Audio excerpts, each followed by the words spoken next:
यह है देश की राजधानी दिल्ली, जहां पर दूर दराज से लोग अपने सपनों को साकार करने के लिए आते हैं और फिर यहीं के होकर रह जाते हैं। इन झोपड़पट्टियों में एक अलग दुनिया बसती है।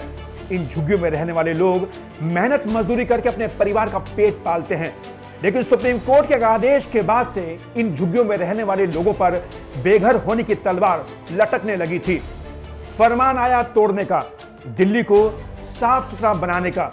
इसके लिए सरकार को सुप्रीम कोर्ट की तरफ से 3 महीने का समय दिया गया था, लेकिन केंद्र सरकार की तरफ से दिए गए एक हलफनामे ने इन लोगों को बेघर होने से बचा लिया। 4 हफ्ते तक इन झुग्गियों को ना तोड़ा जाए और जब तक जो है इसमें नई व्यवस्था की जाए, तो मुझे लगता है कि जो पुरानी व्यवस्था है कि झुग्गी तोड़ने से पहले जो है लोगों को मकान दिया जाए, ये होना चाहिए। और चूंकि प्रधानमंत्री नरेंद्र मोदी ने भी कई बार कहा है, जहां झुग्गी वहीं मकान। रेलवे लाइन के किनारे बनी 48,000 झुग्गियों में करीब 2,40,000 लोग रहते हैं। रेलवे की सुरक्षा को देखते हुए सुप्रीम कोर्ट ने तुरंत इन झुग्गियों को हटाने का फरमान जारी किया था, जिस पर अचानक सियासत गर्मा गई।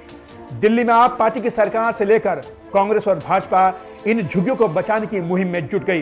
कांग्रेस के नेता अजय माकन ने आनन फानन में सुप्रीम कोर्ट में आदेश के खिलाफ एक जनहित याचिका दाखिल कर दी, जिस पर केंद्र सरकार की तरफ से 4 हफ्ते का समय मांगा गया, जिसमें बताया गया कि रेलवे और शहरी विकास मंत्रालय के साथ मिलकर इसका समाधान निकाला जाएगा, जिसे सुप्रीम कोर्ट के मुख्य न्यायाधीश एस.ए. बोबड़े की बेंच ने स्वीकार कर लिया।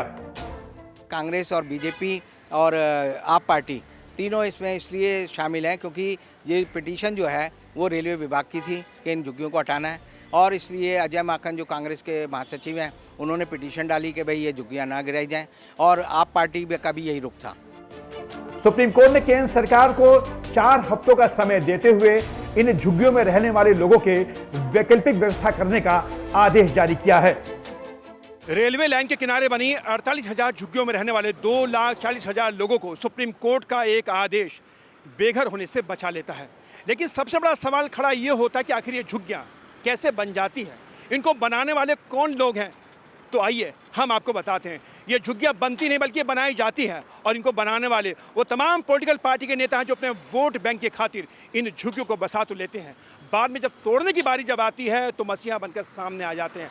हालांकि सुप्रीम कोर्ट ने सरकार को यह आदेश दिया है कि आप 4 हफ्तों के अंदर इनके रहने की वैकल्पिक व्यवस्था कीजिए। अब देखना है कि केंद्र सरकार इस मामले में अपना क्या रुख अख्तियार करती है। कैमरा पर्सन राहुल के साथ सुरेश झा, ABN न्यूज, दिल्ली।